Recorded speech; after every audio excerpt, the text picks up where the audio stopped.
Hello. Hello, sound check, mic test. Boses, mas maganda dito. Hindi natin. Hello, mic test. Parang ano, Soko. Soko. Signal the crime. Operatives.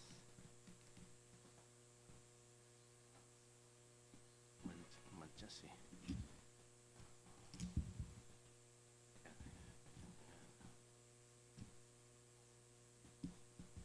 Tapos dito pa. Ito rin, nagka-tape ko eh. Magalaw. Tapos masyadong. Ano po?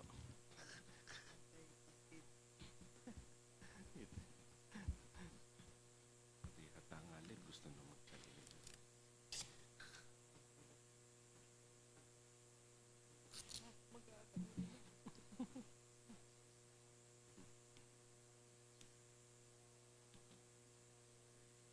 Teka po.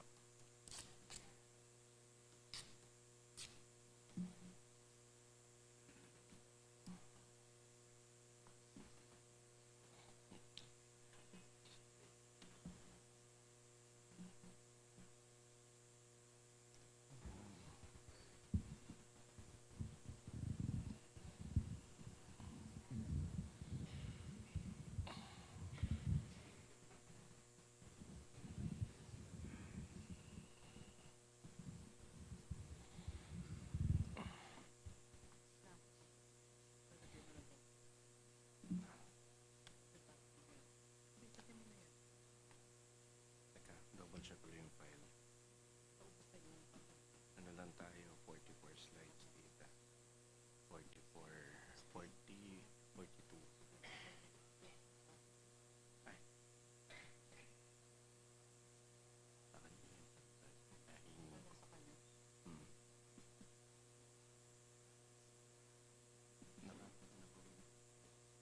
Hindi ko mataas na sa'yo, pero hindi ko file. Ay na yan. Good, very good na.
Good afternoon po. So we will begin in about 2 minutes, but before we start, can we just request everyone to transfer po on this side? Dito pala. To transfer daw po on this side para po mas ma-appreciate daw po ang presentation ni Justice Carpio. Apa, you can occupy any seat naman po on this side.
So good afternoon po everyone. On behalf of Father Jerome and the Pastoral Council of the National Shrine of Mary Queen of Peace, welcome po sa first of our Pag-asa talks. And we are fortunate to invite Justice Carpio with us today. But to formally start with our lecture for this afternoon, may I call on retired Judge Danilo Cruz for the opening prayer.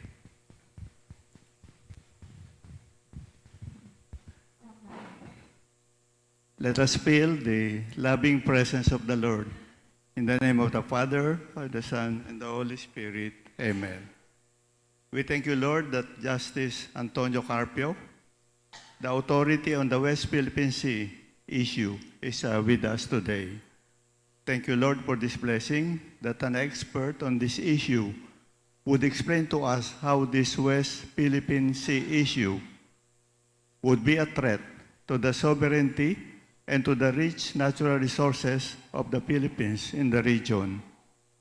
We can now fully know the impact of the arbitral ruling, which is not being recognized by China. Thank you, Lord. We hope that we can fully grasp the knowledge that our dear Justice would impart us today. This we ask through our Lord Jesus Christ, your Son, who lives and reigns with you in the unity of the Holy Spirit, one God, forever and ever. Amen. In the name of the Father, the Son, the Holy Spirit. Amen. Thank you, Judge Cruz. And to welcome our lecturer for today, may I call on Director of the National Shrine of Mary, Queen of Peace, Father Jerome Ceciliano.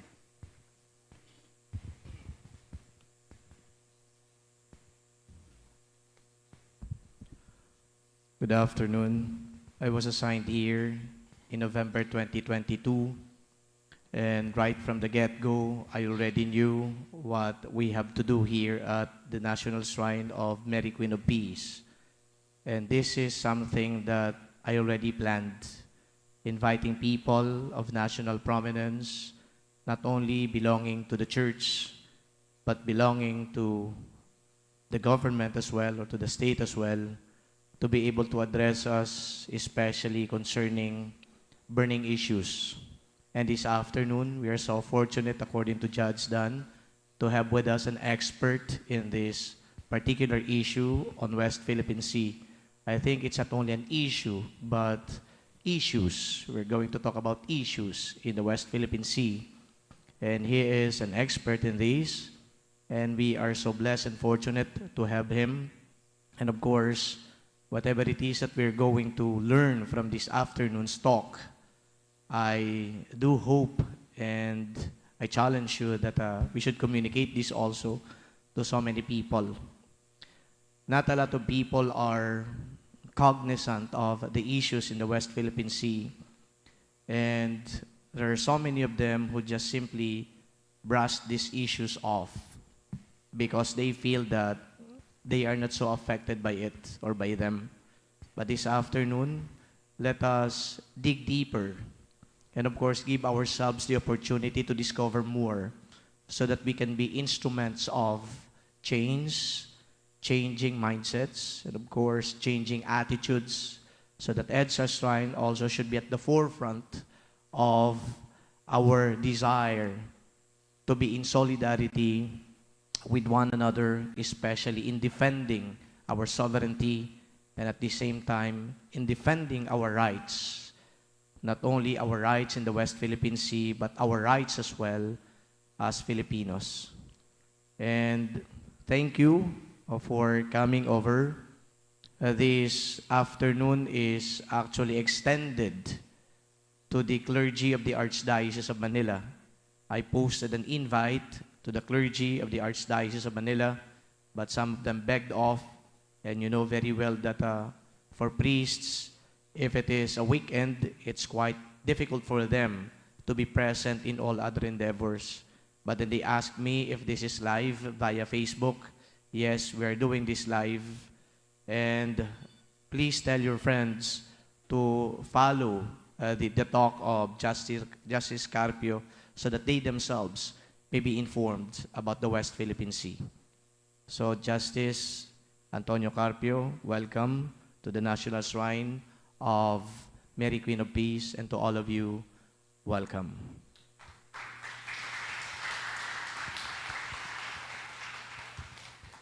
Thank you, Father Jerome. So, before we officially begin with the lecture, I have this honor to introduce to you our first lecturer for the series of Pag-asa Talks, of the National Shrine of Mary, Queen of Peace, no less than the esteemed former Senior Associate Justice of the Supreme Court, Justice Antonio T. Carpio. So Justice Carpio obtained his law degree from the University of the Philippines College of Law, where he graduated valedictorian and cum laude in 1975. He placed 6th in the 1975 bar examinations, and fresh out of law school, he immediately went into private practice and founded the Carpio, Villaraza, and Cruz law firm. In 2001, at the age of 52, he was one of the youngest appointees as an Associate Justice of the Supreme Court. Shortly after his appointment, he launched the e-library, the first full-text searchable and retrievable online law library in the Philippines and among the first in Asia. He penned 935 decisions and many other dissenting, concurring, separate, and other opinions, leaving no backlog in his docket, a feat rarely attained by a Supreme Court magistrate. Justice Carpio has lectured extensively on the West Philippine Sea issue as part of his advocacy and contribution to nation building. And it is for this reason, among others, that we invite him to enlighten us about the national security issue on the West Philippine Sea, as well as to remind us of our duty as Filipino citizens to secure and protect our territory for our sake and for the sake of generations of Filipinos to come. So without further delay, ladies and gentlemen, let us welcome Justice Antonio Carpio.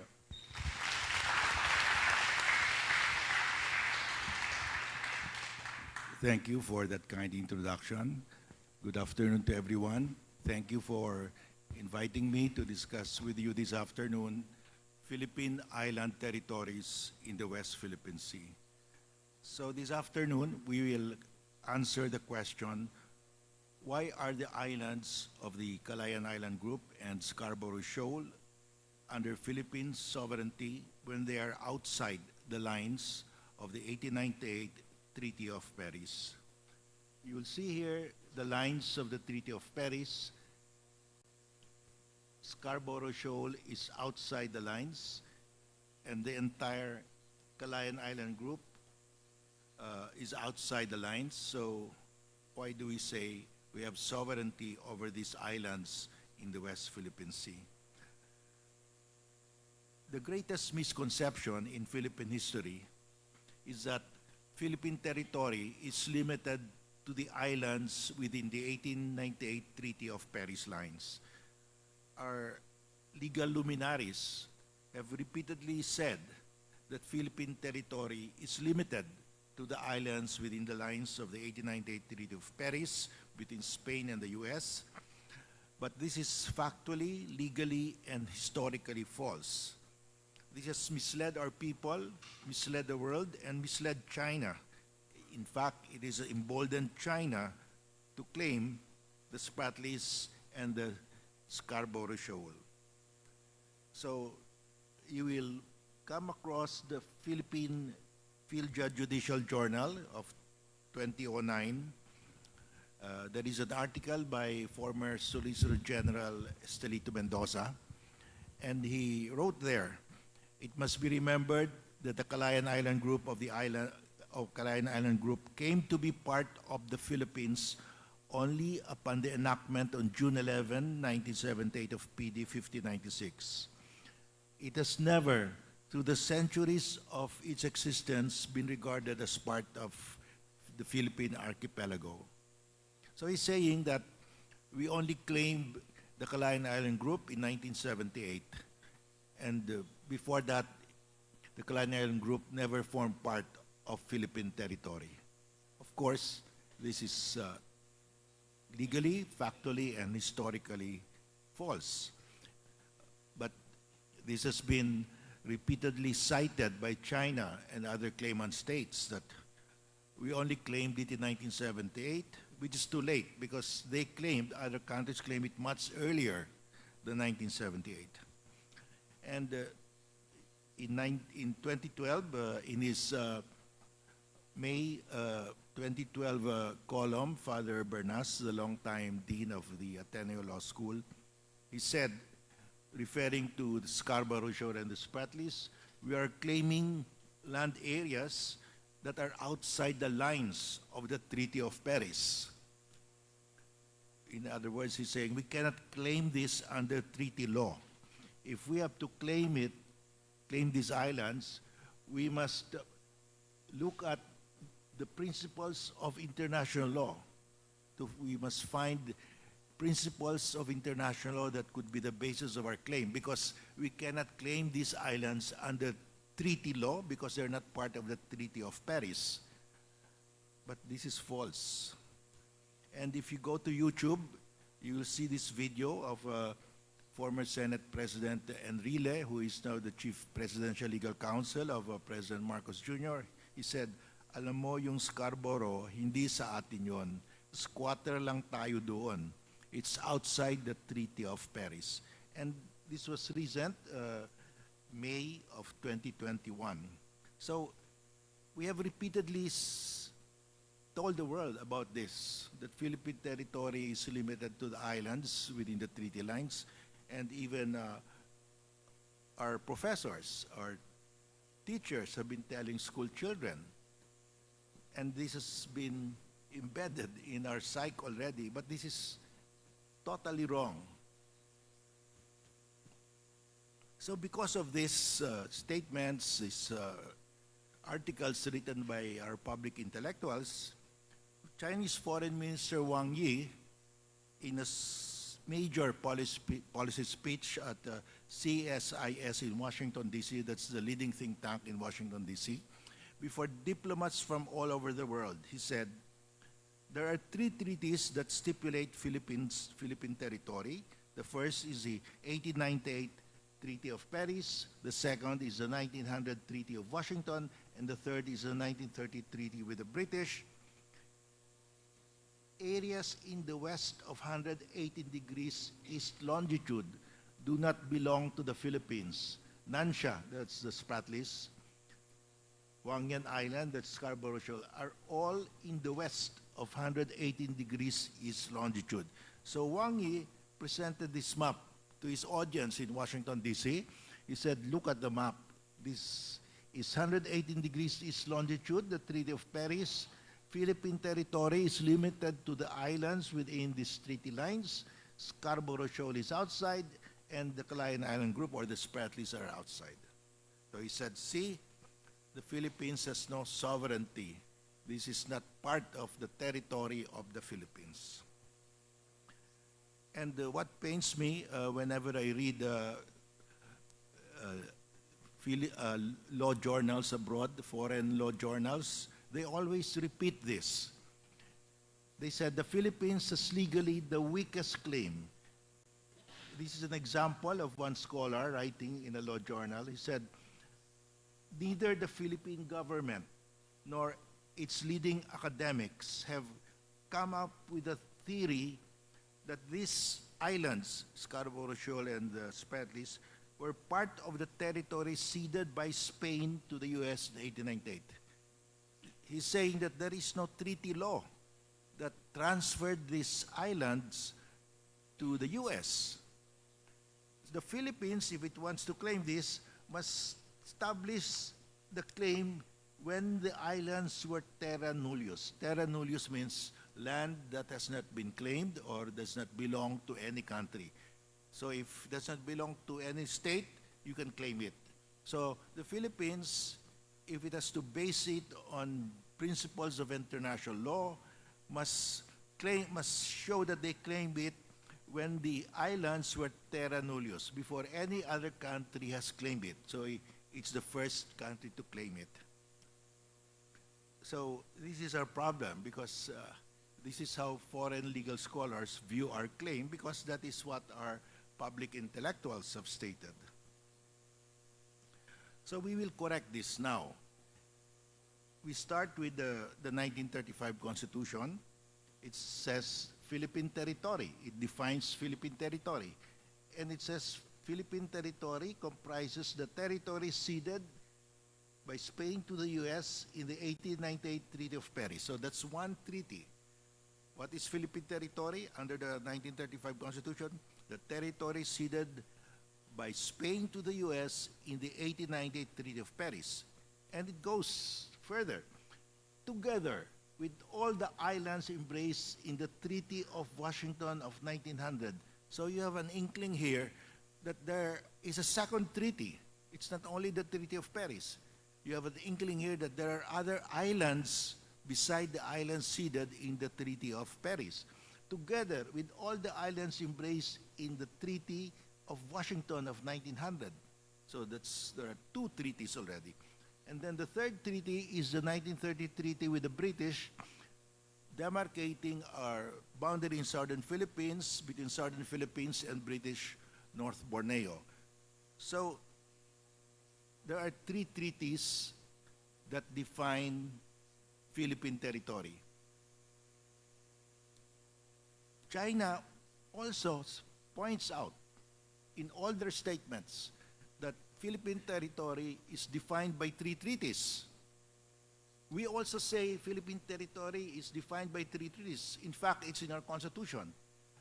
But where is the difference? The difference is in the Treaty of Washington. And I will explain that later, because the Chinese are saying that Philippine territory under these three treaties is limited to the islands within the treaty lines. But the correct interpretation, as I will show later, Philippine territory includes other islands outside the treaty lines because of the second treaty, the Treaty of Washington, other islands. So the first treaty says Spain ceded to the U.S. the archipelago known as the Philippine Islands, lying within the following line, lying within the lines of the Treaty of Paris. So there is no dispute. Under the 1898 Treaty of Paris, Philippine territory is limited to the islands within the treaty lines. When the Americans came here after signing the Treaty of Paris, they found out that there were many islands belonging to the Philippine archipelago lying outside the lines. So they went back to the Spaniards. They said, hey, there's so many islands belonging to the Philippine archipelago lying outside the lines. Let's clarify that you also ceded these islands to us. After a long discussion, a second treaty was signed. And that second treaty says, the Treaty of Washington, Spain also ceded to the U.S. any and all islands belonging to the Philippine archipelago lying outside the lines. So it's very clear. There was a second treaty, and in that second treaty, Spain transferred to the U.S. any and all islands belonging to the Philippine archipelago lying outside the lines. So we're very clear now. And the third treaty with the British, in fact, defined Philippine archipelago. Philippine archipelago under the treaty with the British refers to the territory acquired by the U.S. from Spain in the Treaty of Paris of 1898 and the Treaty of Washington of 1900. Now, that treaty of 1930 is part of Philippine domestic law. It's part of our legal system. So there is, in fact, under Philippine law, a definition of Philippine archipelago. And Philippine archipelago, under Philippine law, is expressly defined as the territory acquired by the U.S. from Spain in two treaties, the 1898 Treaty of Paris and the 1900 Treaty of Washington. Nothing can be clearer than that. It's there. So, the three treaties are very important because of this principle of uti possidetis juris. That's translated to English, that means as you possess under the law, stay there, don't move. If you look at the map of Africa and Latin America, South America, you will see that the boundaries of the states are drawn in straight vertical lines and straight horizontal lines. Because the colonial powers were lazy. When they divided these continents, they just, on a table survey, they divided it in straight lines. Now, one tribe may be living on both sides of the boundary. So members of one tribe belong to State A, and the rest of the members of the same tribe belong to another country, State B. Well, as long as these colonies were ruled by the colonial powers, there was no problem. But when they became independent, there would be boundary wars. State A will try to claim the members of the tribe living in State B, and State B will try to claim the members of the tribe living in State A. So international law developed this principle, iuti possidetis juris. The intention of international law is to preserve peace and stability in all regions of the world. So international law developed the theory to preserve peace and stability in these former colonies, because there will be perpetual boundary wars if you leave them to grab the people living on the other side of their boundary. So international law says the boundaries established by the colonial powers for their colonies, as these colonies became independent, are sacrosanct. Those boundaries must be respected by the parties to the boundary treaties as well as the rest of the world, even if they are not parties to the treaties. A very powerful doctrine of international law. And this doctrine applies to the three treaties that defined Philippine territory. Because Philippine territory is defined in three treaties entered into by the colonial powers. The Treaty of Paris was entered into between Spain and the U.S. The Treaty of Washington was entered into between Spain and the U.S. And the third treaty, the Treaty of 1930, was entered into between the U.S. and U.K. These are the three treaties that are governed by the iuti possidetis juris principle. When we became independent on July 4, 1946, the iuti possidetis juris principle attached to the three treaties, which means that the parties to the treaties, as well as the rest of the world, must respect the boundaries of the Philippines in those three treaties.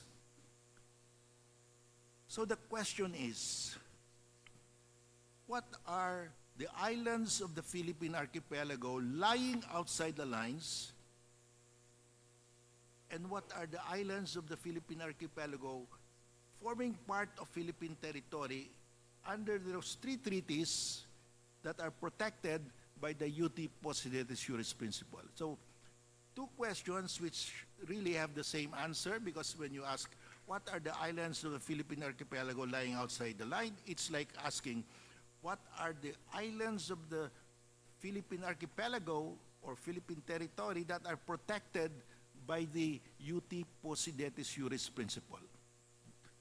All states of the world must respect the boundaries of the Philippines in these three treaties. So we start. To answer that question, we start with the 1734 Pedro Murillo Velarde map. This is an official map of Philippine territory in 1734. In fact, this is the first official map of Philippine territory ever. And in this official map of Philippine territory, you will see Scarborough Shoal. The name then in this map is Panakot. It means danger, because if you are the captain of the ship and you don't know where Panakot is, your ship will hit the rocks of Panakot and your ship will run aground. And that is what happened to a British tea clipper ship named Scarborough. It ran aground on the rocks of Panakot, so European cartographers renamed the shoal Scarborough Shoal. But we were the first to give it a name, Panakot, a Tagalog word. And so here, you will see Los Baos de Paragua. Paragua is the old Spanish name of Palawan. Los Baos means the shoals of Palawan. What are the shoals of Palawan? Those are the Spratlys. So in 1734, Spain already put in this map that Scarborough Shoal and the Spratlys form part of Philippine territory. And this is an official map of Philippine territory because of this cartouche. This is the royal crown of Spain. If you see this symbol, that means that it's an official map or official document of the Kingdom of Spain, because in 1733, King Philip V of Spain directed Governor General Tamon in Manila to make a map of Philippine territory. And Governor General Tamon commissioned Father Pedro Murillo Velarde, a Jesuit priest, to make the map. So this is the official map of Philippine territory in 1734. Now in 1792, Alessandro Malaspina came to the Philippines. Alessandro Malaspina was the head of the Spanish scientific expedition that went around the world to visit the Spanish territories, to collect specimens of flora and fauna, and to chart the Spanish waters. In the late 1700s, there was a great race among the three great naval powers, the United Kingdom, France, and Spain. They sent their ships around the world to gather specimens of flora and fauna, to chart their waters. It was like the race during the Cold War between the US and the USSR to send a man to the moon. In the 1700s, there was a great naval race between these three great powers. UK sent Captain Cook, France sent La Perouse, and Spain sent Alessandro Malaspina, who was here in 1792. Now, because Scarborough Shoal became very famous in 1748, because in 44 years earlier, the British tea clipper ship Scarborough ran aground, and it became famous in Europe. So when Malaspina came here, he went to Scarborough Shoal. On May 4, 1792, he was there to conduct the first ever hydrographic survey of Scarborough Shoal. So we are in 1792, and with this plummet, this is lead attached to a thin wire. Malaspina, his people would drop the lead to measure the depths of the rocks around Scarborough Shoal. So if you know the depths of the rocks, your ship can avoid the rocks that are shallow. So the purpose of the hydrographic survey is to get the depths of the waters around those rocks, so the ships could navigate around those rocks, will not hit the rocks, and will avoid the fate of Scarborough. So he went there and made this map, hydrographic survey, the first ever hydrographic survey of Scarborough Shoal. And I don't think China even knew at that time that there was a shoal named Scarborough. And in 1808, Spain published the second official map of Philippine territory. And this is it. The 1808 Carta General del Archipelago Filipino. At that time, they already had a charting agency. They call it the Dirección Hydrografía. That's equivalent to our NAMRIA. So the survey of Malaspina of Scarborough Shoal is here with depth sounding. So they included in this map the survey of Malaspina of 1792. This is the first part of the map of the Philippines. There is a second part. I will show it later. And this is very unique because in the entire map of Philippine territory, in this map, only one geologic feature has a survey, Scarborough Shoal. The rest of the country has no survey, has no hydrographic survey. So this is the entire map. And here is Scarborough Shoal. It has depth soundings, measurement of the depths of the waters, but in the rest of the country, there are no depth soundings. It's only Scarborough Shoal that has depth sounding. Why was this? Because the director of Direction Hydrographia, when this map was made, the director, his name is Joseph Espinosa, he was with Malaspina in Manila. He was actually the chart maker of Malaspina. So he was the one who made that map. He was the one who made this map.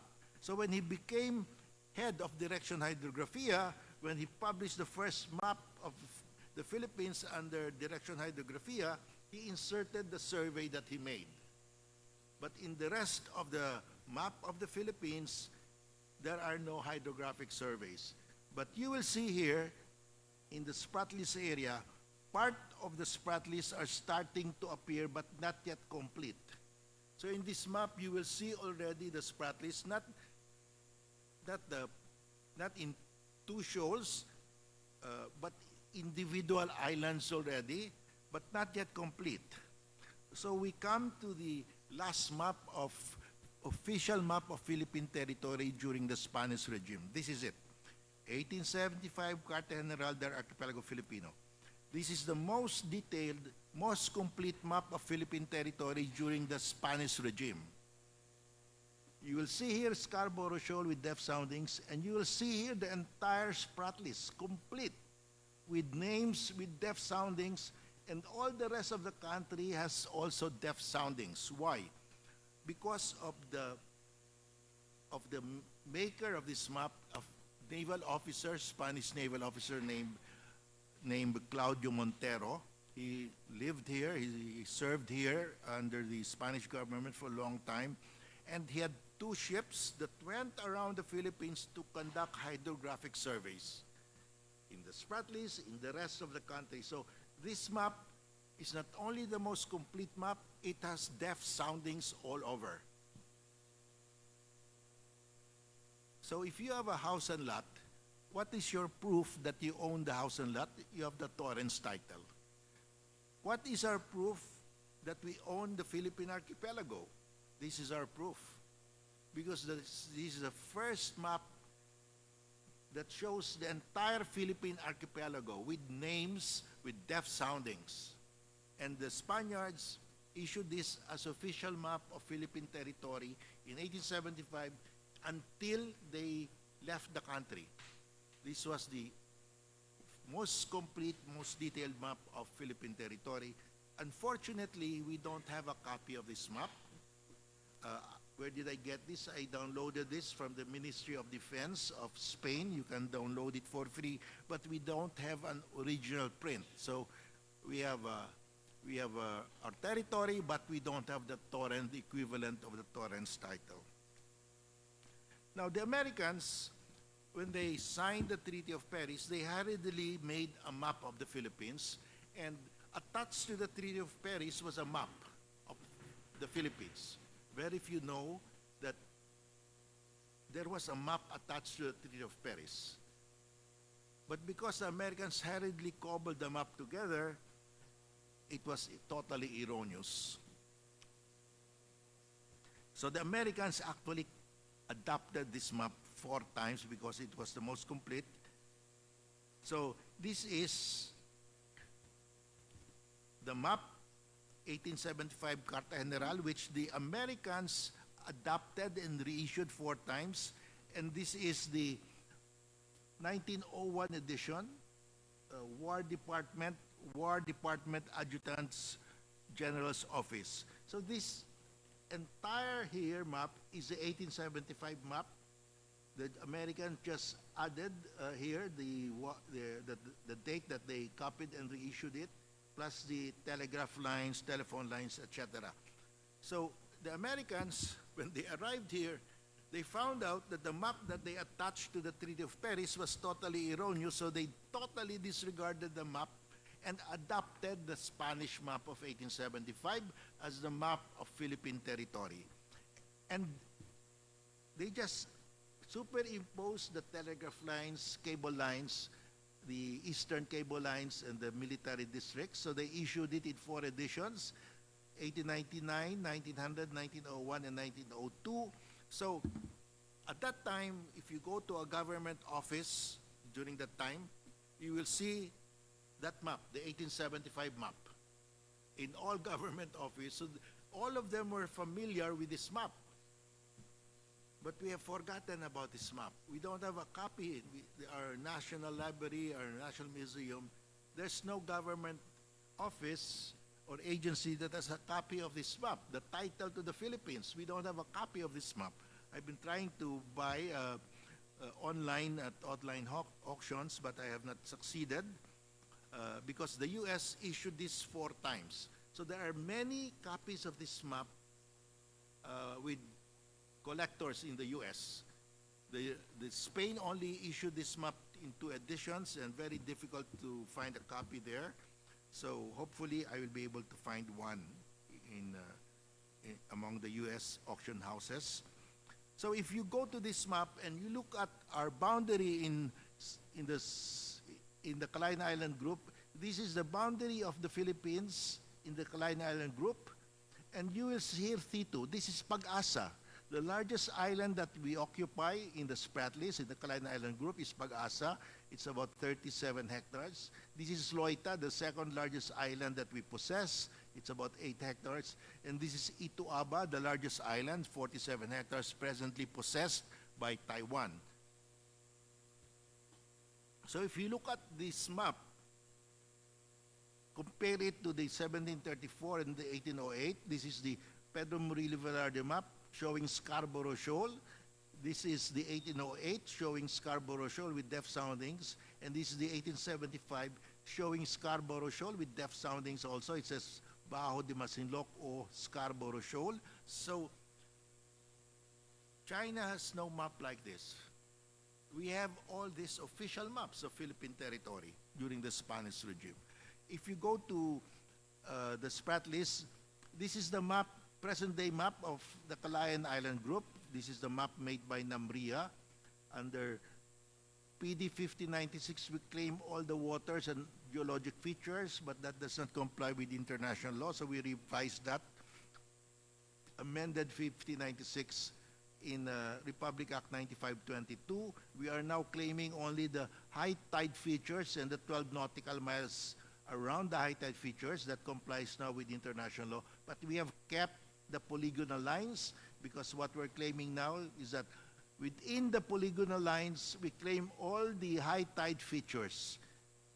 And if you compare that with the 1875 map, this is T2 Pag-asa, this is Pag-asa. Within the Philippines, this is the edge of Philippine territory in the present-day Namria map. This is the edge of Philippine territory in the 1875 map. Pag-asa, Pag-asa. And you have Loita, you have Kota, you have Ituaba, you have Ligao. Ligao is our name for Ituaba. So more or less, the edge of Philippine territory under the 1875 map coincides with the edge of Philippine territory in our present-day Namria map. So in the 1898 Treaty of Paris, Spain ceded to the U.S. the archipelago known as the Philippine Islands, consisting of the islands lying within the lines. For $20 million, the U.S. paid Spain for the cession. So very clear, only the islands within the treaty lines were ceded. And this is the more famous treaty. Nobody remembers or teaches the Treaty of Washington. So in our minds, we always think that Philippine territory is limited to the islands within the treaty lines. But of course, it's not true. Now, as I said, when the Americans signed the Treaty of Paris, they hurriedly cobbled together a map of the Philippine archipelago. This is the map attached to the Treaty of Paris. And you will see that if the treaty lines turn sharply to the left when it reaches Palawan, to include most of the Spratlys are here, and turns to the right in Balabac, and turns in the middle of Sabah to include the territory of the Sultan of Sulu. So that is the map that the U.S. Senate, the senators, the members of the U.S. Senate were looking at when they approved the treaty, when they ratified the treaty.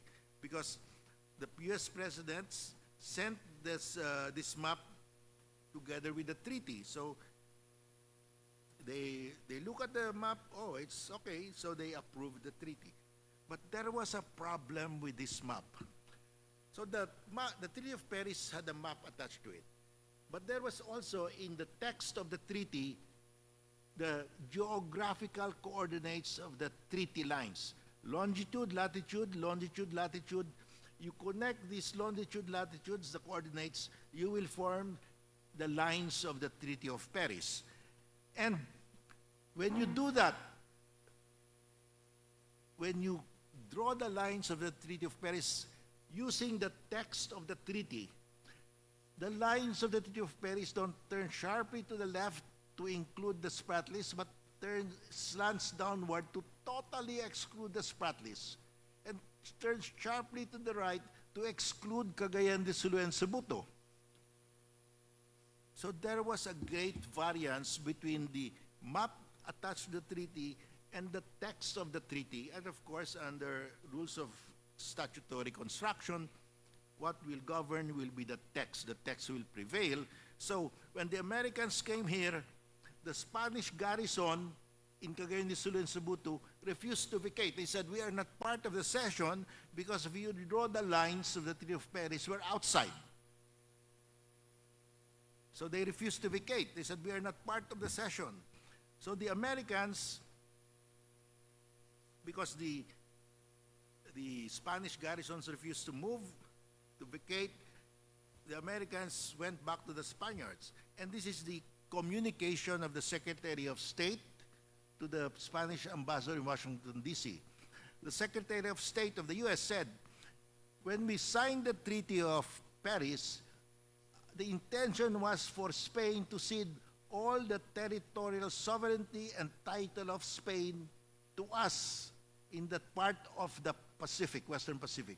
The intention was Spain will cede all its territorial sovereignty and title in that part of the Western Pacific. That was the intention.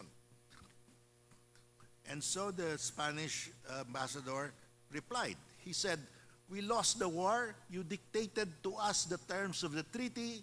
You dictated the coordinates. What are outside the coordinates remain under the sovereignty of Spain. So the Cagayan de Sulu and Cebuto are outside the coordinates. They remain under the sovereignty of Spain. So there was this exchange of notes verbal, very acrimonious.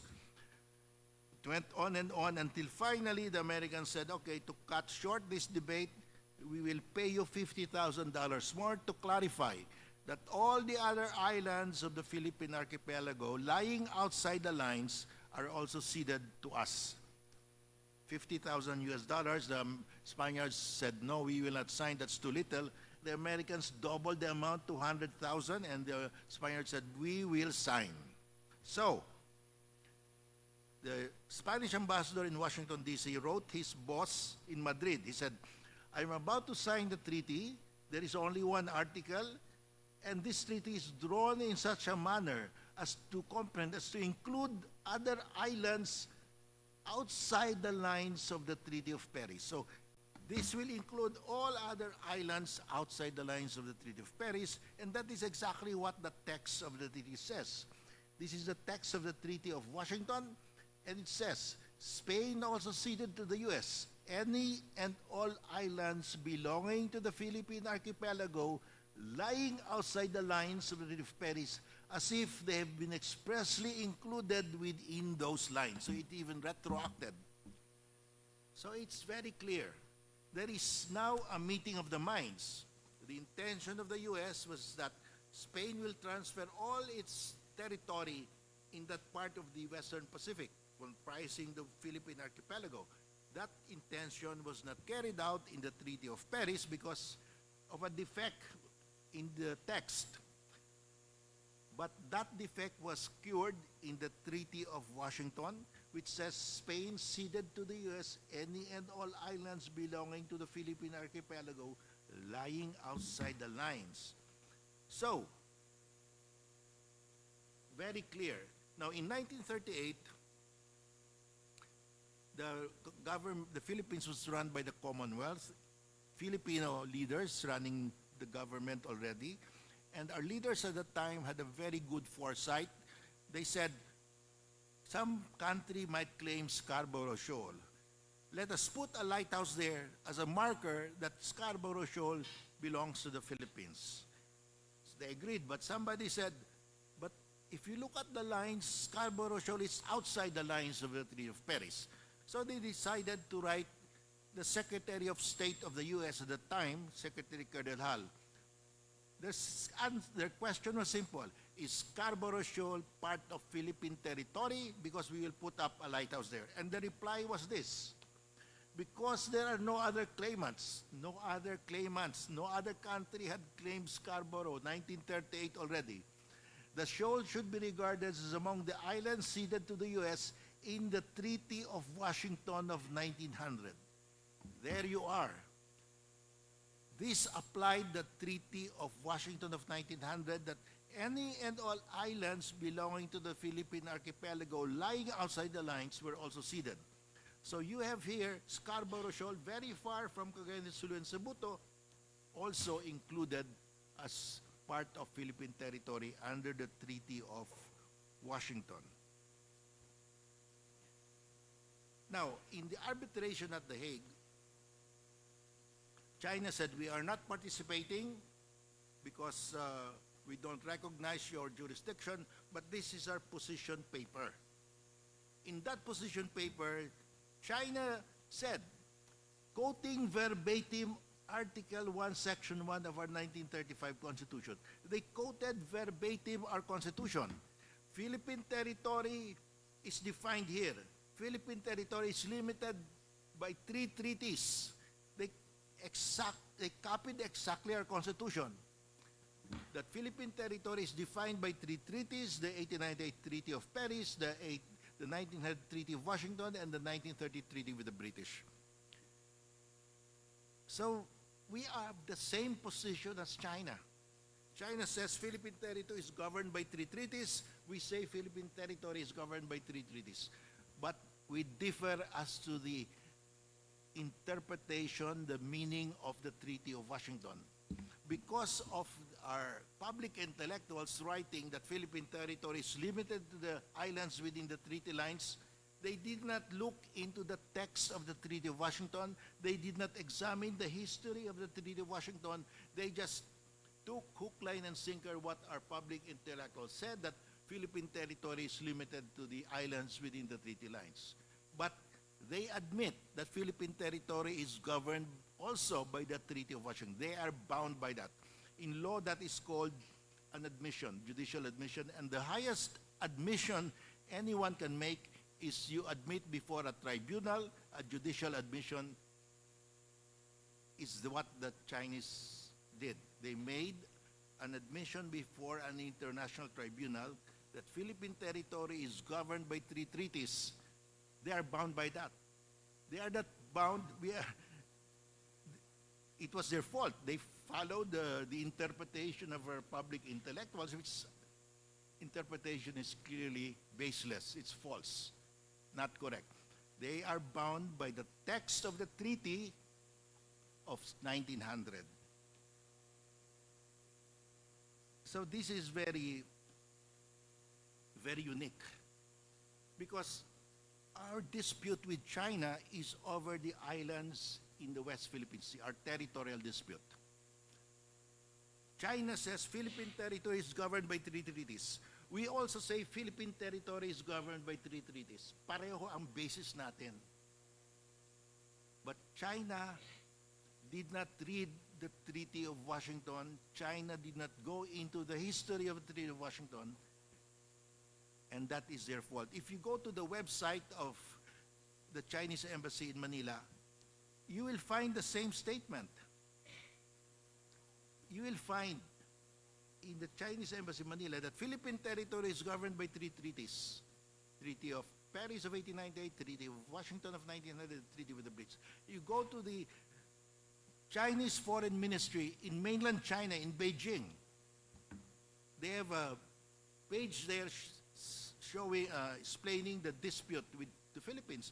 And they say Philippine territory is governed by 3 treaties. They state verbatim the Philippine Constitution, the 1935 Constitution. Philippine territory is governed by 3 treaties. So, we have the same basis. The only difference is, ano ba talaga ang meaning ng Treaty of Washington? They did not examine anymore. They did not do any research on what the Treaty of Washington was all about. They just took hook, line, and sinker what our public intellectuals said, that Philippine territory is limited to the islands within the treaty lines. So, my suggestion is, let us, I've been asking the DFA, the DND, the DepEd, the National Security Advisor, let's sit down and have a common narrative. What is our story when we tell the world about Philippine territory? what is Philippine territory? We have to have a common narrative that is consistent with the facts, with the law, and with history. And my recommendation is, let us start with the 1734 Pedro Murillo Velarde map, because that is the first official map of Philippine territory. It shows there Panakot or Scarborough Shoal as part of Philippine territory, Los Baos de Paragua as part of Philippine territory. We cannot start with PD 1758 as espoused by Spelito Mendoza. That's too late. We cannot start with the DFA has even flirted with the idea that you will see it in some of their publications that we are basing our claim on the discovery of the Spratlys by Tomas Cloma. But Tomas Cloma came very late. He came only in the 1950s. So you have Stelito saying we only claimed it in 1978. You have the DFA saying we claimed it in the 1950s because that was the Spratlys were discovered by Tomas Cloma. The Spratlys were discovered by officially in Richard Spratley. This was the one who reported it. He's a British captain. He reported to the British Hydrographic Office. That's why it's called the Spratlys. That was way earlier than Tomas Cloma. So it's very clear we must start with the 1734 Pedro Murillo Velarde map. And this is what we should teach our school children. And my second recommendation is let us challenge China, Vietnam, and Malaysia to submit the territorial dispute to voluntary arbitration. There are two disputes in the West Philippine Sea, the maritime dispute and the territorial dispute. These are two different disputes. The maritime dispute involving our maritime zones, that's finally settled legally by the July 12, 2016 arbitral award. The territorial dispute is the dispute over ownership or sovereignty over the geologic features above water at high tide. They are not part of the award of July 12. So we should challenge China, Vietnam, and Malaysia. Let us submit this to voluntary arbitration by the International Court of Justice, because the UN Charter says all disputes between states must be settled peacefully by negotiation, mediation, and finally by arbitration. Now, if they refuse because they probably know we have the strongest title, then we go to the Court of World Opinion. We will explain to the world, these are the grounds why we have sovereignty over Scarborough Shoal and the Spratlys. We have to correct this misconception. Otherwise, the world will laugh at us if we start with Tomas Cloma or we start in 1978. So I end my presentation here. Thank you for your patience and kind attention.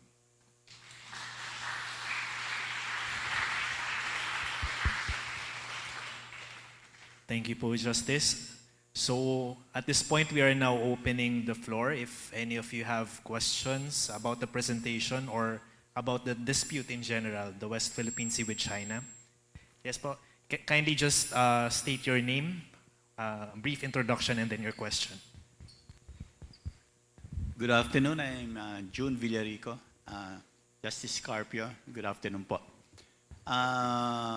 Your recommendation is to have a talk with the government departments or agency to have a one voice or understanding of our claims. Tama po, di ba?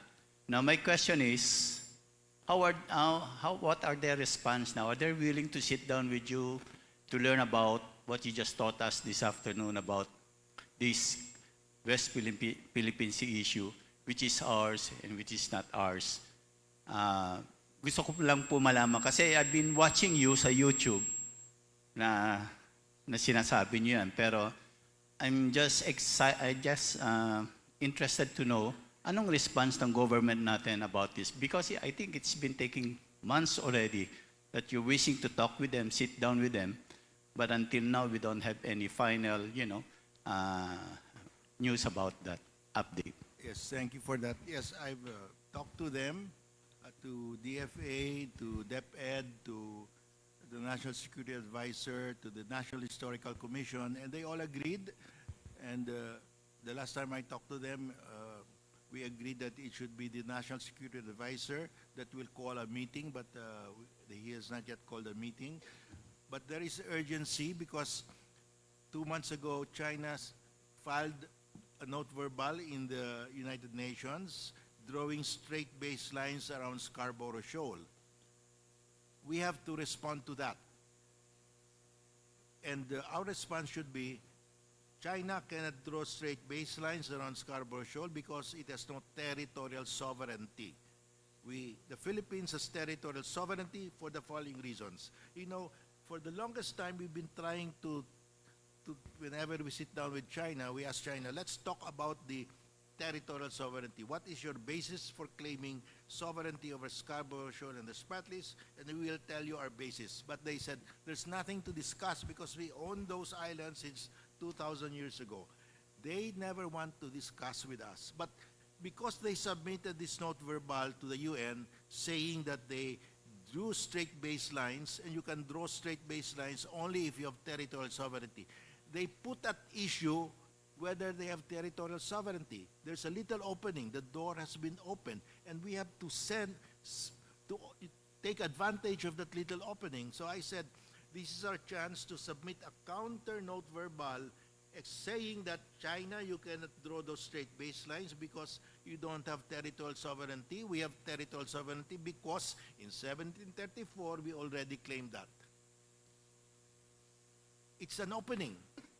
And if we don't respond within 6 months, then they will say, oh, you did not respond, you waived. So we have to sit down and agree already because we will miss this opportunity. Thank you.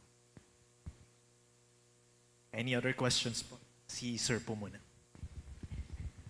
Good afternoon, Justice Carpio. My name is Jojo Espiritu. Una po, maraming salamat sa pagbabahagi ninyo sa istorya po ng soberenya ng ating bansa. Ang gusto ko lamang po sanang itanong sa inyo, sa kasalukuyang nangyayari po kasi, base po sa mga balitang napapanood namin, mukhang talagang binabaliwala naman ng China yung totoong istorya ng ating nasasakupan. Ano po ba sa tingin ninyo ang estado ng ating kasalukuyang administrasyon? Sila po ba ay interesadong ipaglaban talaga? O ano po sa inyong tingin ang kahihinatnan nito sa darating na panahon? Unti-unti po ba talagang maaangkin na lang ng China yung mga bahagi ng ating islands? Kagaya po nung mga nakaraang araw, sa balita mukhang pati Palawan ay inaangkin na. Ang tanong ko po ngayon, may pag-asa pa hubang maipaglaban natin itong mga ito? Thank you for that. Yes. Salamat po. There are many ways of preventing China from asserting sovereignty over the West Philippine Sea, but we have to act. The first thing we did was the arbitral award.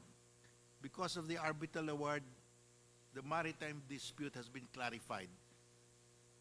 Before the arbitral award, people were saying in the West, you can read the law journals there, maybe China really is correct because China is an old civilization. They must have owned the South China Sea since 2,000 years ago. But when they sued them at The Hague, and the award says the 9-dash line is fictitious, then the entire Western world changed its mind. And they are laughing now at the 9-dash line. So, all we have to do is to present the facts. The facts, the law, and we will win. And where do we present it? We present it at the tribunal. We go to another tribunal on the territorial dispute, that's why I said my recommendation is challenge them. If they don't submit to arbitration, let us go to the world. Ito yung aming basis for claiming sovereignty. Ano yung China? Wala silang mapakita. It's a battle for the hearts of minds of the people of the world. We've won on the maritime dispute because we went to an arbitral award, and the West will follow an arbitral award. But in the territorial dispute, we have not explained our basis because iba-iba yung kwento natin eh. We have to have a common narrative that is factually, legally consistent with historical and factual basis. But we have not done that. I have been pushing the government, but now they have agreed, okay, let's sit down, and hopefully that we will really do this because we're running out of time. There is an opportunity to submit a note verbal to the UN because we need to respond. We are allowed to respond to the Chinese note verbal. Isama na natin lahat doon. Ilagay na natin lahat doon, and ito na ibabandera natin. This will answer all the questions. But we have to sit down. And I'm saying this is a golden opportunity for us to present our narrative to the world. Dahil ang China nag-submit ng note verbal, and we have a right to respond in an official document. So I hope that we can put this together really. Thank you. Thank you, sir. Si Sir po. Ay, good afternoon, Justice. No? Mon Banyas po, dito sa EDSA Shrine.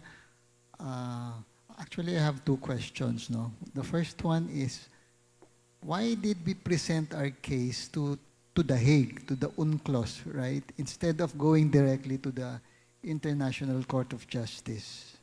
That's what my first question. The second question is, you know, when we won in The Hague, right, you were part of the team who represented the country at that time.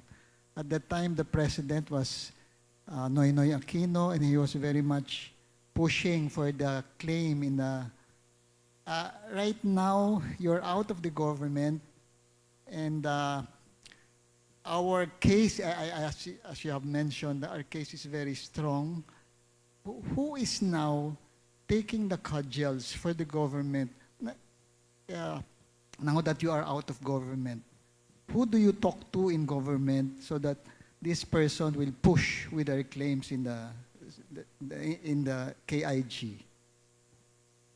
Okay, thank you for those questions. The reason why we went to an UNCLOS tribunal and not to the ICJ, because we sued China under the UN Convention on the Law of the Sea. And under the UN Convention of the Law of the Sea, there is compulsory jurisdiction by a UN arbitral tribunal. Now, if we go to ICJ, we can, but under the UNCLOS, it says parties to UNCLOS give their consent in advance to any future arbitration, because UNCLOS provides for a compulsory dispute settlement mechanism. If you ratify UNCLOS, you must submit that dispute to compulsory arbitration. And in the compulsory arbitration, you can choose as your tribunal ICJ, the ITLOS, the International Tribunal for the Law of the Sea, or an ad hoc arbitral tribunal. If the parties cannot agree on which tribunal, the default tribunal is the ad hoc arbitral tribunal. That's why that is what we use, because China refused to designate any tribunal. So under the terms of UNCLOS, if you do not designate or you don't agree, the default tribunal will be an UNCLOS arbitral tribunal ad hoc. That's the reason why. Now, the second question, your second question is, who is in charge? normally the person in charge should be the Department of Foreign Affairs, the Secretary of Foreign Affairs, the Secretary of National Defense, because this involves defense also, and then you have the National Security Advisor. Now, they will decide whether to invite other agencies like the National Historical Commission, because this involves Philippine history. They will invite the Department of Natural Resources because it involves our maritime zones. So those are the agencies. Unfortunately, no one has taken the lead. Secretary Anyo has said, okay, I will call a meeting, but he has not yet called a meeting. Maybe they're busy. But there is urgency because we have to respond to that note verbal of China. That's a very rare opportunity for us to bring the issue, the territorial dispute. Because China will not discuss the territorial dispute, but they made a mistake. They filed this note verbal saying we have authority to draw straight baselines. But to have the authority, you must have territorial sovereignty. So we can attack their authority in drawing the straight baselines. Thank you. Any other questions po? Si Ma'am po ba kanina?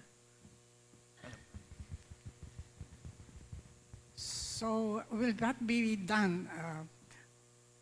I'm Dr. Grace Ralo Pasigan. I'm a classmate of your Art Pagdanganan in high school. So I met you sometime before at one of his parties. So I was just thinking, as you said, something has to be done because they already sent the note verbal. How can we sort of push it so that it will be done? And what can we, as just plain citizens, do? Well, if you know the people involved, you can probably ask them if they have sat down already to, because we really need to teach our school children also. They've been asking also, and even our soldiers. I was in Palawan the other day, and I gave a lecture to the Westcom, and I told them we are asking you to risk your, because we are risking the lives of these people. Thank you. May questions pa po ba?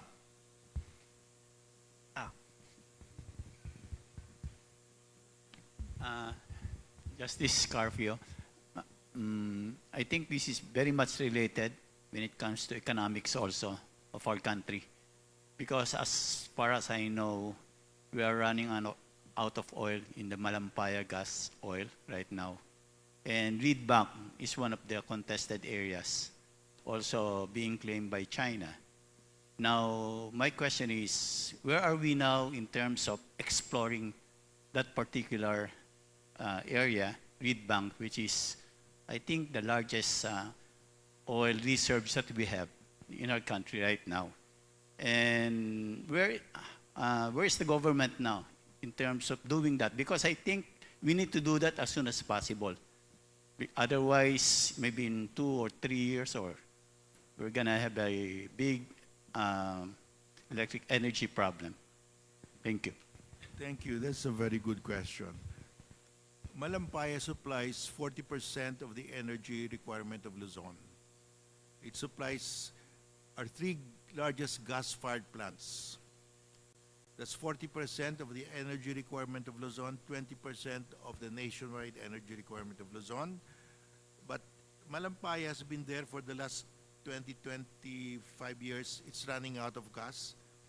Today, Malampaya, it used to supply 3 of our largest gas-fired plants. It supplies 1 gas-fired plant and half of the gas requirements of another gas-fired plant. Only 1.5. By the end of this year, only 1 gas-fired plant will be supplied, and then after that, it's gone. But what do we do in the meantime? We import LNG. LNG is liquefied natural gas. In Malampaya, the natural gas It's gas. It's just pipe all the way to from Malampaya. There's a pipeline going all the way to Bataan, and it's fed directly. The gas is fed directly to the gas-fired plants. But if you buy LNG, you have the natural gas you have to use energy to convert the gas to liquid. The only way you can transport the gas is to liquefy it first, put it in a ship, bring it to Bataan, store it underground as liquid. When you need to supply the gas-fired plant, you use energy again to regasify it, because the plant will only accept a gas, not a liquid. So it's very expensive. And besides, Europe now does not buy any more gas from Russia. Europe now buys gas everywhere. It competes with countries like us. Russia does not have enough LNG because they used to supply Europe with gas, not with LNG. So the price of LNG has gone up. So that's why our power rates are going up. It will go up further by end of next year. The only replacement is Reed Bank. Reed Bank is maybe twice as large as Malampaya. Malampaya served us for about 25 years. Reed Bank, if we develop it, will supply gas to us for the next 50 years. But our problem is, every time we send our survey and drill ship to Reed Bank, the Chinese Coast Guard will drive away our survey ships. Now, Malaysia also is running out of gas. So they decided we have to open new gas fields. And despite the Chinese threats, they sent their gas field, their survey ship, to survey and drill, accompanied by their Navy. At the same time, Australian and American warships conducted naval drills in the same area. They were able to complete their survey and drilling, despite Chinese threats. Indonesia also surveyed and drilled in the Natunas. China warned Indonesia, you cannot do that. That's within the 10-dash line. But Indonesia sent their survey and drill ship together with their Navy. At the same time, the U.S. aircraft carrier Ronald Reagan happened to pass by. So they were successful.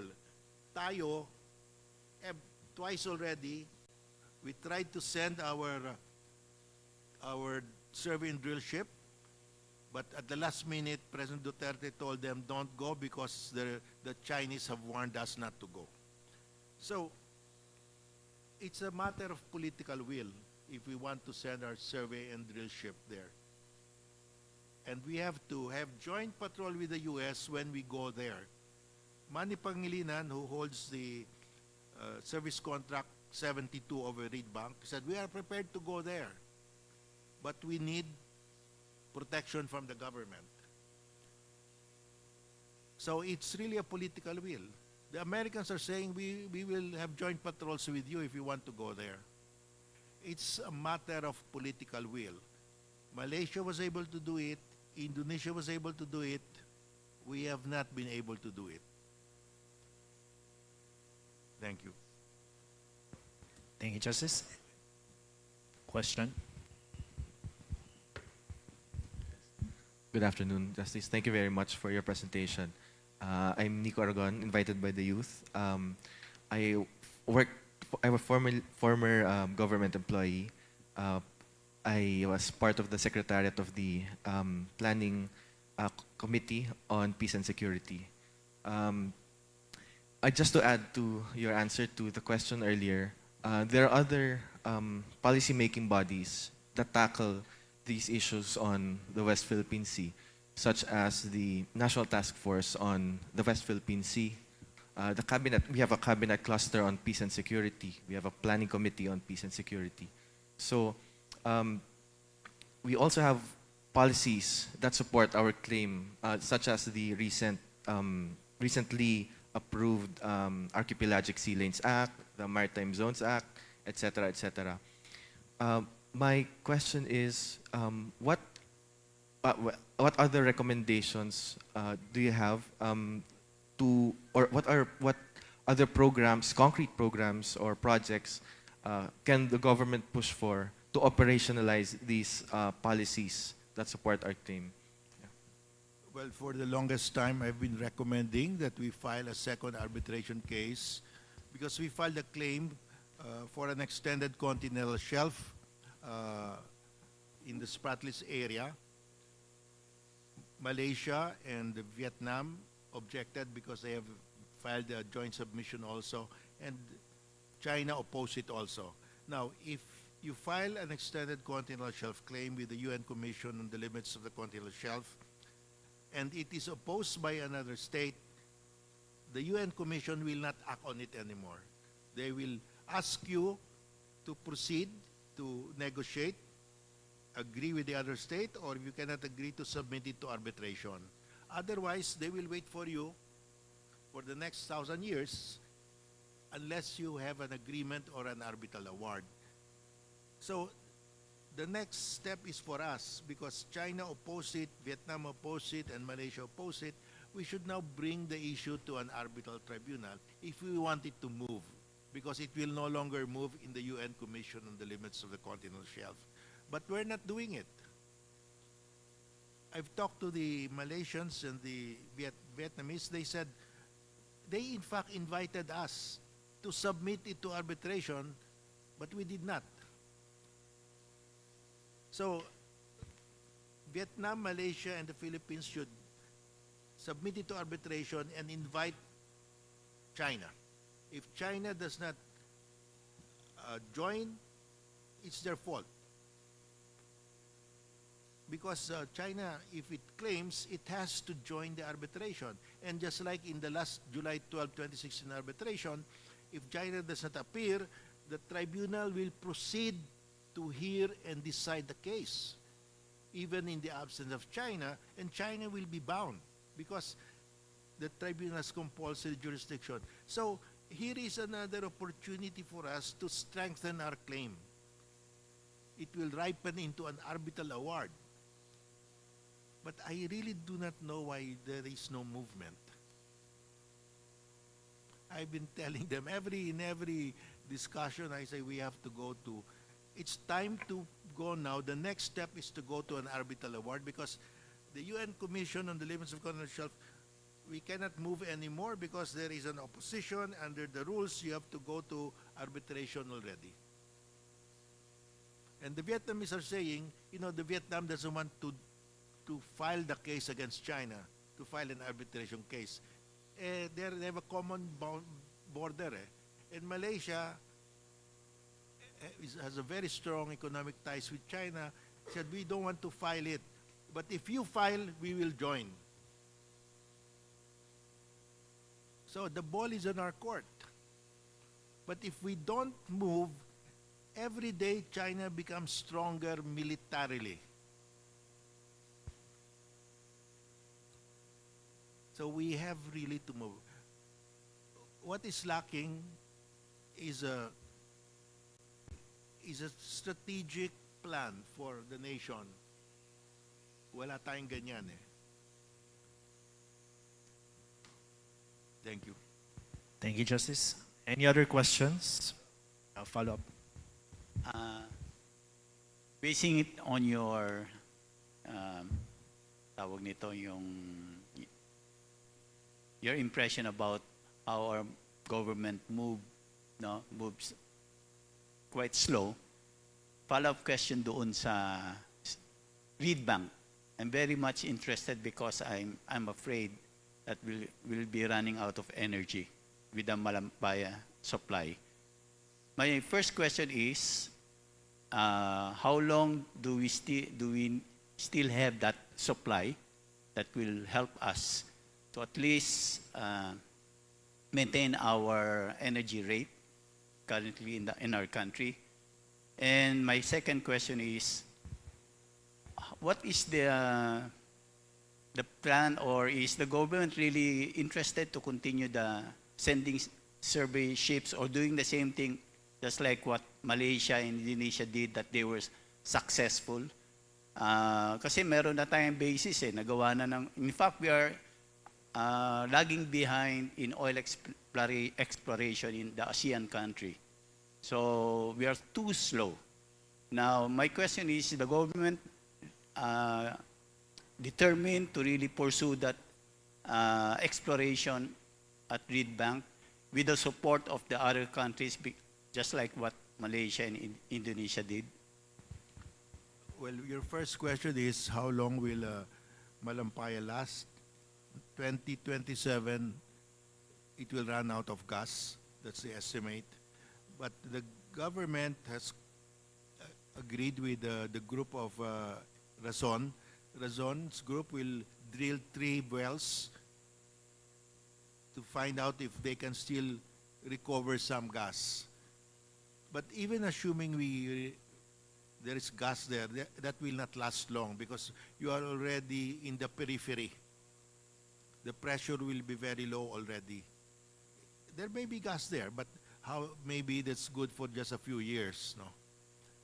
But that will not be able to replace the 40% requirement that will be lost.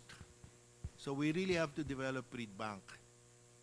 Our problem with Reed Bank is, I've been asking the DOE people, when will you send the survey ship or the survey and drill ship?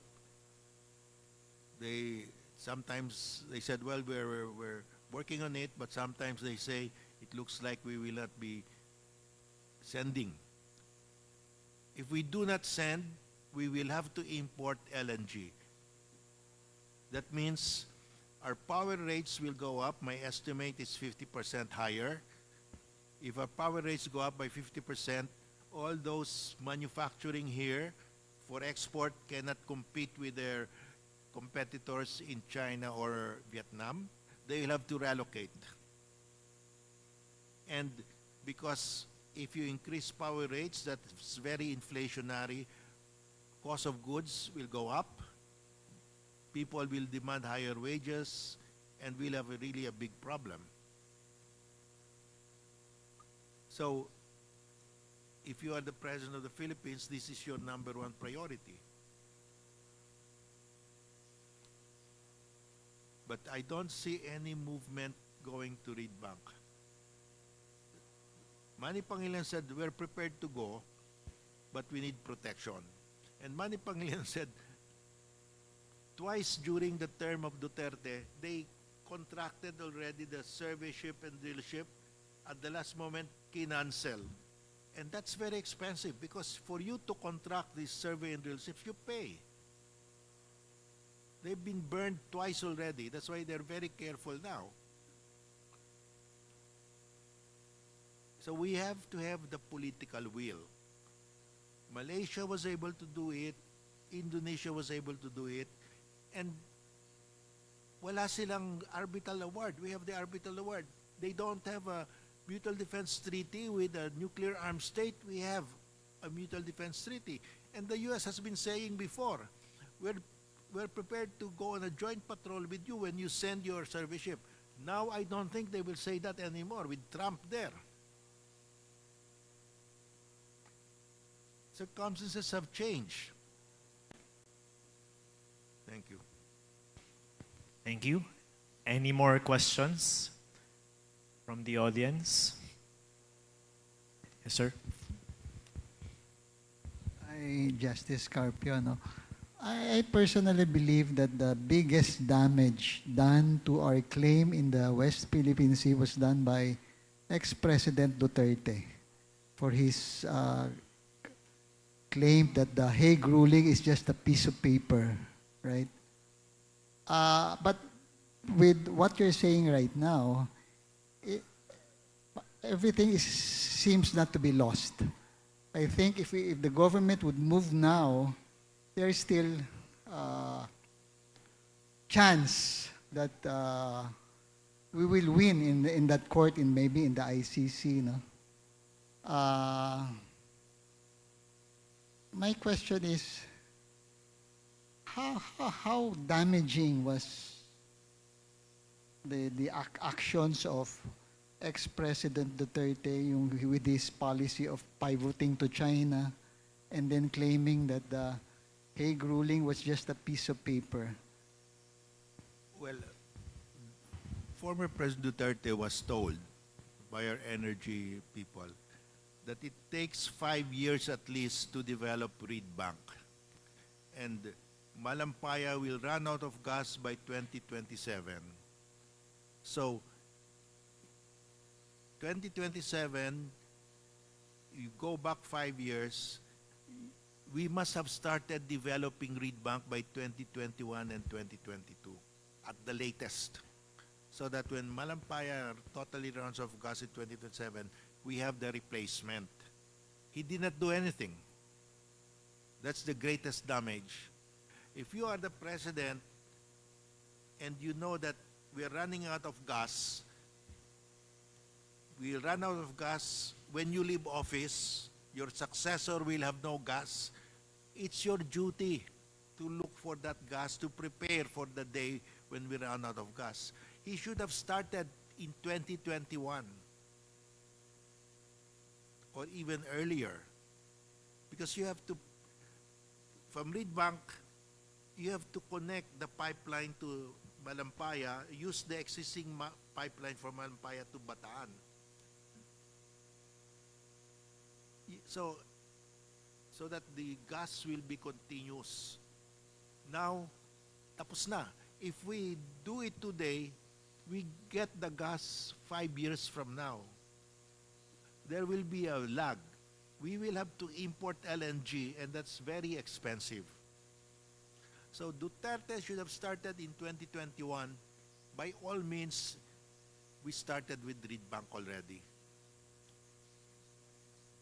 Anwar, the Prime Minister of Malaysia, they're now getting gas in the Kashiwara gas field. And China has been threatening to stop them. But Anwar said this is a matter of national survival. We have to get the gas. That should be the thinking of our president. This is a matter of national survival. We have to get the gas.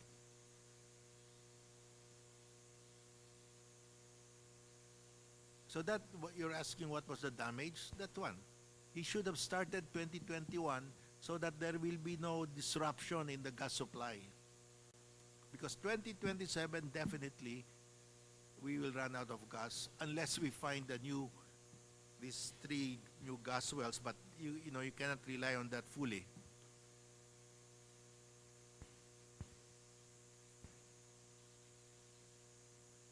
Thank you. Any other question?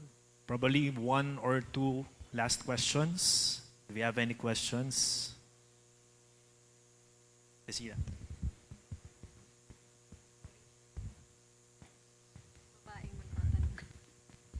Good afternoon po. Priscilla Caro, former government employee. You have presented us a very concrete recommendations, but you said nobody wanted to take the lead and nobody is moving. Now, what do we expect at this point in time when you were saying also that the other issue about the Malampayan something is going on 2027. So what do we expect? Do we see hope? Well, we have to expect that we import LNG and power rates will go up. We have to be prepared for that. But on the part of the government po, Well, can we not do something about it pa? Well, their solution is to prepare the importation of LNG. I've been talking to the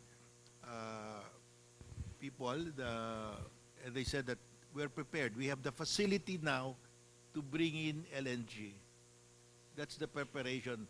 But it also means our power rates will shoot up because we will be using LNG. we will be importing LNG. Yes, there will be no disruption in the sense that there will be power, but it will be very expensive. It will cause inflation, and if you are an exporter, you cannot compete, so you have to relocate outside the country.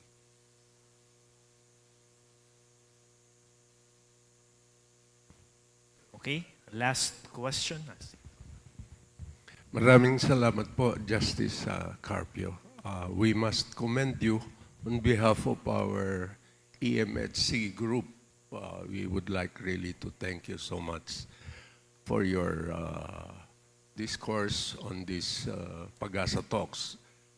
This question of mine would border into our Vice Rector is around. Perhaps he can also answer.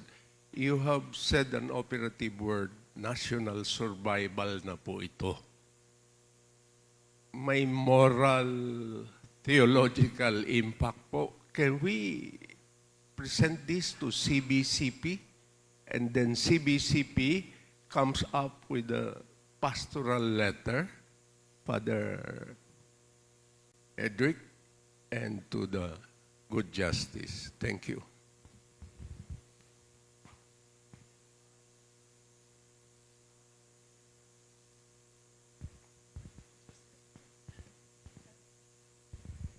Mawalang galang na po, Judge Carpio. Dinamay po ako sa tanong niya. But my answer is, why not? No? Why not go to our bishops, maybe speak with them? Actually, we are celebrating here a spirit of dialogue and synodality, no? And from the faithful, from you, let our leaders also in the church listen and maybe be inspired to act. But remember, I'm going to share with you this later. No? Pero our bishops are keen on our predicament, no? On what's happening in the society. And actually, they are taking a stand for hope, that there is hope. No? And yeah, I won't say anymore, pero sabihin ko na lang sa inyo mamaya when it's my time to address you. Thank you. There's one more question po. Good afternoon po, Justice Carpio. I'm Lou Javier from Lectors Commentators. I would just like to ask, all the questions are directed to what can they do, the government, the national government, all the agencies, DFA, the educational sector. My question is on us as ordinary Filipinos. How can we help with regards to pushing our government to act on the said issue? For one, the discussion or the discourse is very enlightening. Additional information with regards to the current issue at hand. As ordinary Filipinos, most of us are probably not working anymore, but there are those who are working in the private sector and in the government sector, and there are those who are also involved in the educational sector. I, for one, am an educator. So how can we help with regards to lobbying this endeavor so that we can make the international community, especially China, acknowledge our claim? Well, I suggest that we start writing DepEd, DFA, DOJ, DND, National Historical Commission. Ask them. China is claiming the Scarborough Shoal and the Spratlys as their territory. Why are we saying we have territorial sovereignty over the same islands? Because we want to know the official position of the government so that we can teach this to our school children. Let's see the response. Because we really have to have a common response. And mapipilitan sila to sit down and agree on what is our historical legal narrative. Thank you. Thank you, Justice. May pahabol pa po ba before we conclude the open forum? May tanong pa po ba? Okay, if there is none, so just to briefly synthesize, I think may dalawa lang po na points na nakuha tayo from Justice. One is that we have to have a unified stand as a Filipino people kasi nga watak-watak pala yung interpretation natin, but Justice has shown us that we have the facts, the history, and the law to push this move to protect our sovereignty over the West Philippine Sea. And number two, na-highlight din ni Justice yung importance ng political will. So with that, I think in the coming elections, we have this duty to elect the proper people in office who will promote our interests as a nation. So thank you very much, Justice. And to conclude and to give some more reflections on behalf of EDSA Shrine, in connection with the theme for this year, sa Jubilee year, may I call on the Vice Rector of EDSA Shrine, Father Edric Bedural.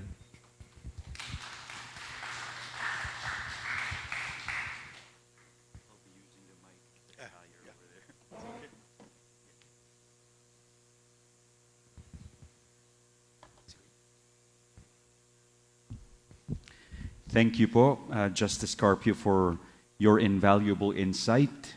Marami talaga akong natutunan ngayong hapong ito, no? And for your exemplary willingness to act now. The issue surrounding our territorial waters in the West Philippine Sea is not merely an issue of a nation's sovereignty over a piece of land or body of water. It is more than this. What land or water can we own, what we can sell, what we can exploit. Nor is it merely about bouts between political parties or governments.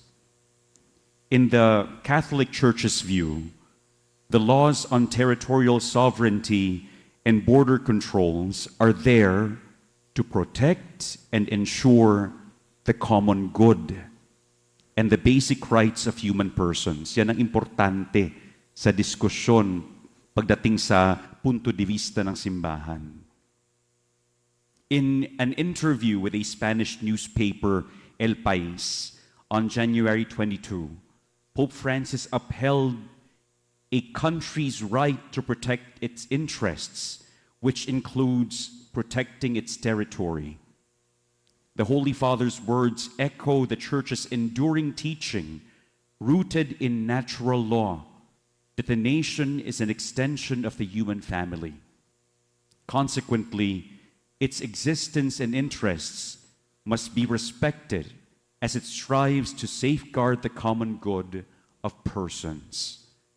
Pope St. John Paul II, in his final book, Memory and Identity, on the challenges the Church is facing in the modern times, he wrote, "The term nation designates a community based in a given territory and distinguished by its culture. Catholic social doctrine holds that the family and the nation are both natural societies, not the product of mere convention." And this sentiment was echoed by his successor, Pope Benedict XVI, who pointed out the integrity and protection of every nation as it serves the common good. Sadly, it is when our vision of the dignity of persons is blurred that problems arise up in the larger structures of human society. The compendium of the social teachings of the Church acknowledges that despite the widespread aspirations to build an authentic international community, the unity of the human family is not yet becoming reality. This is due to obstacles originating in materialistic and nationalistic ideologies that contradict the values of the person integrally considered in all his various dimensions: material, spiritual, individual, and community. The magisterium is correct in pointing this out. This forgetfulness with regard to the value of persons as well as the culture of egoism and selfishness, have brought ceaseless political turmoil and moral decay in the world. The Church reminds us that the coexistence among nations is based on the same values that should guide relations among human beings: truth, justice, active solidarity, and freedom. The Church's teaching with regard to the constitutive principles of international community requires that relations among peoples and political communities be justly regulated according to the principles of reason, equity, law, and negotiation, excluding recourse to violence and war, as well as to forms of discrimination, intimidation, and deceit. It must seem that talking about values and virtues in addressing problems as concrete as the West Philippine Sea issue is futile. It would seem that political, legal, and militaristic cunning is what is needed and all that is needed. But I speak here to you, not just to any gathering of people. I speak here not just to a gathering of social activists or an assembly of politicians or a mob of angry citizens led by dismay towards the inaction of its leaders. Honestly, in this room a while ago, the dismay is already palpable. But let us not forget that there is time to act, well-founded reasons to act. There is hope. We gather here as a people of faith, do not forget. As the people of God who speak of the values of the kingdom, which we believe would bring definitive transformation to the world and to man. The EDSA Shrine, now the National Shrine of Mary Queen of Peace, has been all throughout these past 4 decades and continues to be a concrete symbol and, dare I say, a sacrament of the Filipino people's faith and ardent desire for a peaceful and just society. Faith, then, has allowed the Filipino to act against a corrupt dictator. Faith now can lead us to act. You were already asking, how can we help? How can we help transform our society? How can we help transform this point in our history for the good? Nagtatanong na kayo eh. Ibig sabihin, may sparks of hope. We firmly believe that the Filipino people's transformative power in the face of adversity lies in its faith, clinging to God with the power of prayer, a mutual concern for the common good of persons, through synodality and discernment in search for truth. There we can find hope. A people of faith always finds hope. Against the culture of corruption, of deceit, of materialism and egoism in the world, we find glimpses of hope, and I glimpse that in you today. Yung pagpunta nyo dito, nakipanayam, nagtanong, concern para sa ating bansa. Our bishops share this vision of hope that is not mere sentiment, but concrete and visible. Sabi nila sa kanilang pastoral letter, we see sparks of hope in many avenues, in principle-driven leaders who champion good governance and truth. There are sparks of hope in the idealism of the young people and responsible citizens who do not sell their idealism and patriotism. We see sparks of hope in the spontaneous collaboration among NGOs, civic and religious organizations with the government in times of disasters and calamities. We see sparks of hope in local initiatives and efforts to empower communities for change. We see sparks of hope in public, religious, uniformed and civic leaders and ordinary laborers committed to sincere service, even without recognition and reward. We see sparks of hope in responsible business practices that seek to protect the environment and serve the needy. We see sparks of hope in those who stake their reputation, even their lives, to fight corruption and pursue justice. We see sparks of hope in the Filipino spirit of resiliency and in those who dedicate themselves to genuine service despite being overwhelmed by their own need.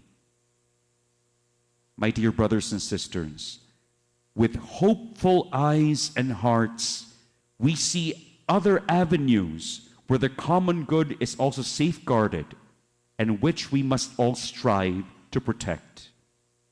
The education of the young, good electoral practices, conscientious lawmaking, effective and impartial justice systems, programs for poverty alleviation. In this Jubilee year of hope, together we hold precious the gift of hope sparked by the Holy Spirit. This hope is not simply optimism or positive feeling. These are glimpses of the gift of hope that comes from the Holy Spirit, urging us, people of faith, to act.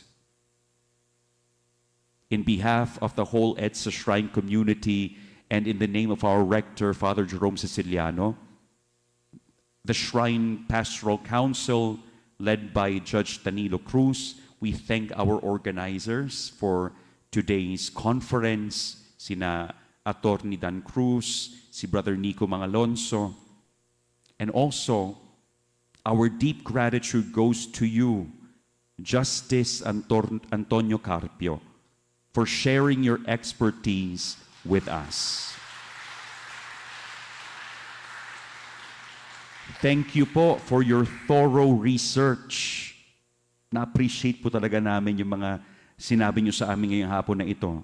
Your thorough research in defense of our nation's sovereignty and more significantly, in defense of the truth, which responds to the Church's call to found justice in truth, combating any form of deceit and historical revisionism.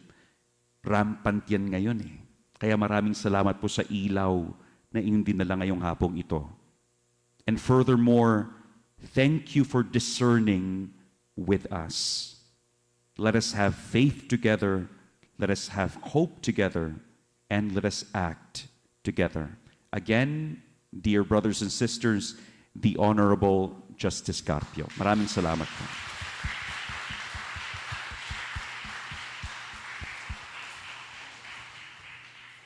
So at this point, to express our gratitude to Justice Carpio, may I call on again Father Edric, as well as the members of the Pastoral Council who are present here, headed by Judge Danilo Cruz, for the awarding of the Certificate of Appreciation.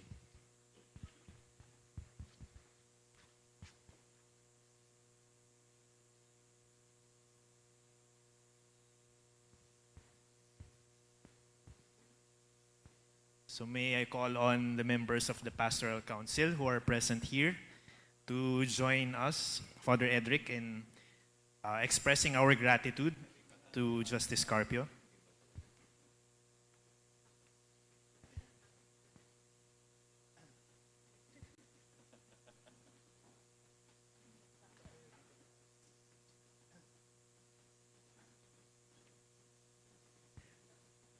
So the Certificate of Appreciation cites the following.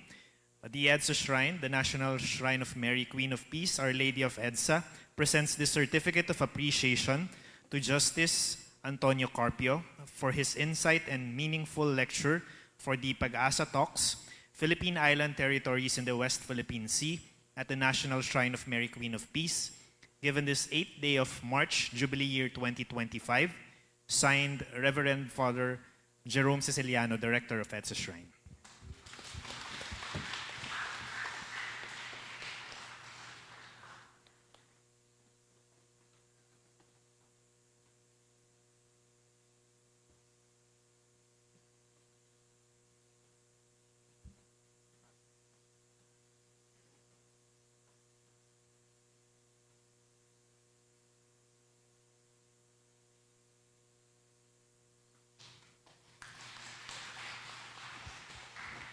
Thank you very much, Justice Carpio.